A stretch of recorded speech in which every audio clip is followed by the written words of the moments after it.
l'impact des blessures émotionnelles dans le cadre professionnel. Cet épisode a pour objectif de servir un peu comme une table des matières. Je vais rapidement te dresser le profil de 5 personnes et de leurs différents comportements dans le cadre professionnel. Je vais te partager un résumé des différentes réactivités, des comportements qui sont induits par ces 5 blessures émotionnelles.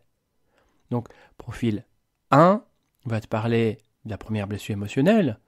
Le profil 2 va te parler de la deuxième blessure émotionnelle. Et à toi de voir quelle histoire résonne le plus en toi. Le récit qui fait le plus écho chez toi. Tu vas très certainement être interpellé par un profil dans lequel tu te reconnais. Et donc, comme une table des matières, je t'indiquerai l'épisode qui parle de cette blessure émotionnelle et de ses différentes réactivités. Et comment s'en libérer. Ça commence après ça. Bienvenue dans l'épisode 040 de Croissance intérieure. Ce podcast s'adresse à toi si tu as conscience que chaque événement peut te faire croître intérieurement. Alors si tu es prêt à expérimenter de nouveaux points de vue, remettre en question certaines de tes croyances, vivre des prises de conscience et prendre des raccourcis pour revenir vers toi-même, je t'invite à prendre une profonde inspiration.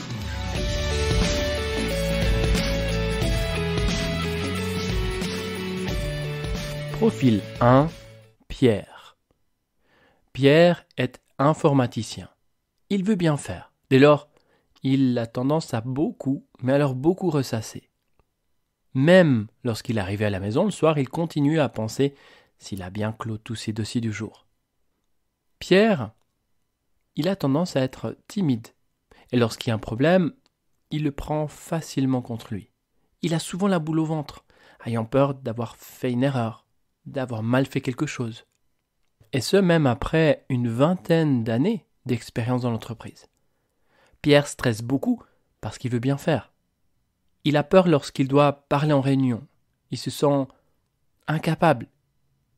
Alors, il préfère rester solitaire parce qu'il pense que ce qu'il a à dire, c'est pas intéressant.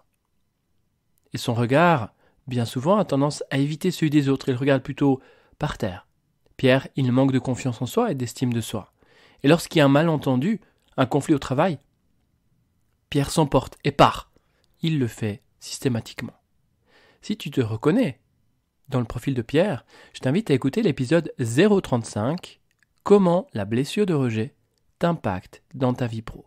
Et tu comprendras aussi pourquoi Pierre devient, à un certain moment dans cette histoire, il devient tout vert. Non, et ce n'est pas après avoir mangé des épinards. Profil 2, Vérène. Vérène est infirmière dans un grand MS, un EHPAD, et elle n'aime pas être seule. Elle est assez anxieuse. Et suite à son divorce, elle s'est très vite remise avec quelqu'un. Un collègue, ou plutôt en fait son supérieur. Depuis qu'elle est avec lui, elle se sent mieux et plus en sécurité. Mais elle a besoin d'avoir constamment des attentions de la part de son compagnon pour être assurée. Vérène, elle doit se sentir aimée. Elle a besoin de preuves d'affection. Elle est très portée sur le relationnel. Il faut qu'elle ait d'excellentes relations dans le cadre du travail. En vrai, elle veut être copine avec tout le monde. Elle fait passer les besoins des autres avant les siens. Et elle ne sait pas dire non. Et n'aime pas déranger. Vérène, elle souffre aussi du fait d'être trop gentille.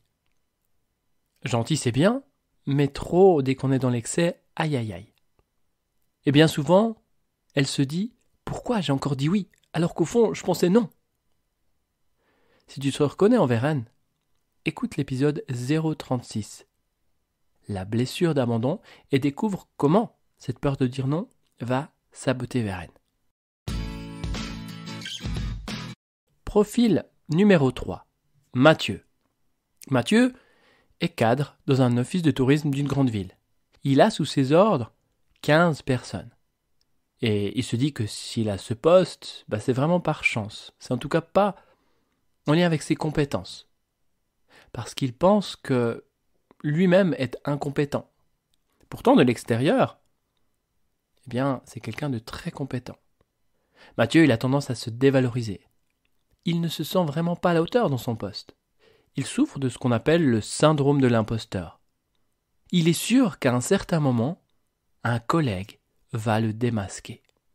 Un collègue va pointer du doigt son incompétence. Il se sent comme illégitime. C'est la raison pour laquelle il a peur du regard des autres. Et commence à avoir le cœur qui s'accélère, les mains moites, et devenir rouge écarlate lorsque subitement tout le monde le regarde. Il se sent jugé.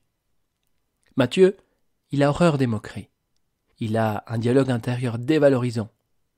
Et lorsqu'on lui fait des compliments, ça, il ne l'entend pas. Si tu te reconnais dans le profil de Mathieu, je t'invite à écouter l'épisode 037, la blessure d'humiliation, et tu découvriras si Mathieu accepte l'offre que lui fait son patron ou non.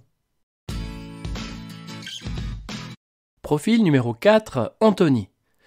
Anthony est sous-directeur dans une société de surveillance vidéo. Il a tendance à tout, mais alors tout vouloir contrôler, à planifier. Bref, il ne laisse jamais rien au hasard. Anthony doit avoir le dernier mot. C'est plus fort que lui. Il a de la difficulté à faire confiance aux autres. Il se méfie. Anthony n'arrive pas à se relaxer, à lâcher prise. Il dit que c'est pas pour lui. Et souffre de troubles du sommeil. Il a tendance à s'énerver facilement, même lorsqu'on lui fait une surprise. Il n'aime pas qu'on lui donne des ordres. Anthony, il parle fort. Il aime qu'on le remarque. Pour lui, c'est important de savoir qu'on peut lui faire confiance. Il est d'ailleurs loyal, fidèle. Et même si parfois il ment pour se défaire de promesses qu'il n'arrive pas à tenir. Si tu te reconnais dans le profil d'Anthony, je t'invite à écouter l'épisode 038, la blessure de trahison. Et je t'invite également à découvrir la réaction d'Anthony suite à une surprise que ses collègues lui ont faite. Profil 5, Lisa. Lisa est responsable du service qualité dans une grande imprimerie de packaging. Lisa, elle veut bien faire les choses, même un peu trop d'ailleurs. Il faut que tout soit parfait pour elle. Elle met la barre des exigences très très hautes. Bien sûr, elle doit répondre aux exigences et demandes du patron, mais elle en rajoute par elle-même. Elle doit sans arrêt se justifier pour tout et pour rien. Elle travaille beaucoup et n'arrive pas à sentir lorsque c'est trop. Alors bien souvent, c'est son corps qui doit le lui dire, avec un épuisement professionnel. Parce qu'elle est perfectionniste et qu'elle se met une immense pression pour faire les choses parfaitement bien. Lisa a énormément de tension dans son corps. Tout doit être parfait. Même ses routines anti-stress quotidiennes doivent être parfaites. Ce qui lui rajoute des tensions supplémentaires. Lisa, elle a une peur immense de parler devant les autres, puisque le regard des autres peut vraiment la tétaniser. Elle a cette peur qu'on la juge, ou qu'on dise qu'elle aurait pu mieux faire. Bref, qu'on lui dise que ce qu'elle a fourni, c'était pas parfait. Lisa est comme coupée du plaisir où, lorsqu'elle se fait plaisir, avec un carré de chocolat, c'est un carré, pas plus.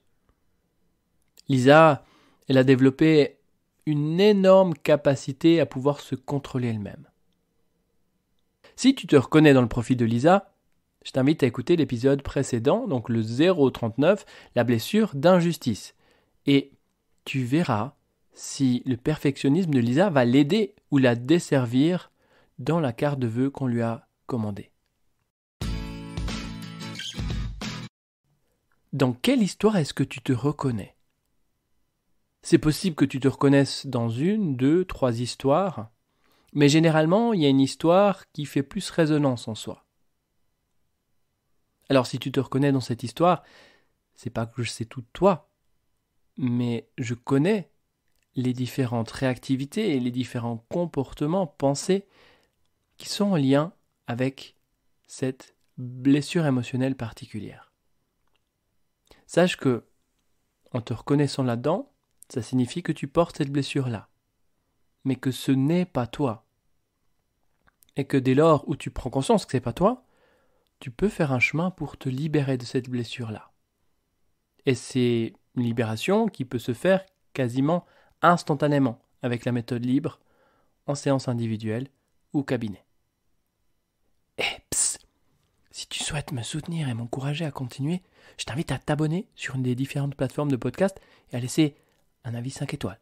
Si tu juges que c'est la note juste, la note que tu mettrais. C'est le moyen le plus simple pour que d'autres personnes puissent découvrir le podcast Croissance Intérieure. Merci d'avance. Dans le prochain épisode, je vais te parler de stress au travail, le lien entre le stress et les différentes blessures émotionnelles.